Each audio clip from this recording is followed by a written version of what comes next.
تازہ ترین ویڈیوز کے لیے چینل کو سبسکرائب کر کے بیل آئیکن اور آل نوٹیفیکیشن پر کلک کریں تاکہ آپ کو ملے ہر اپڈیٹ سب سے پہلے۔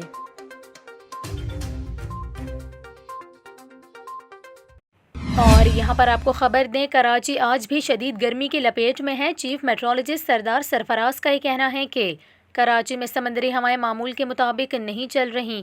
شمال مغرب کی سمت سے بلوچستان کی گرم اور خشک ہوائیں چل رہی ہیں۔ محکمہ موسمیات کے مطابق شہر کا کم سے کم درجہ حرارت 27.5 ڈگری سینٹی گریڈ ریکارڈ کیا گیا، جبکہ شہر میں آج صبح 9 بجے درجہ حرارت 33.7 ڈگری سینٹی گریڈ ریکارڈ ہوا اور ہوا میں نمی کا تناسب 30% ریکارڈ ہوا۔ اس کے علاوہ چیف میٹرولوجسٹ نے مزید بتایا کہ کل سے شہر قائد کے درجہ حرارت میں کمی آنے کا امکان ہے۔ کل سے درجہ حرارت 38 سے 39 ڈگری سینٹی گریڈ رہ سکتا ہے۔ سردار سرفراز کے مطابق کراچی میں 14 اپریل سے ایک بار پھر موسم گرم رہنے کا امکان ہے۔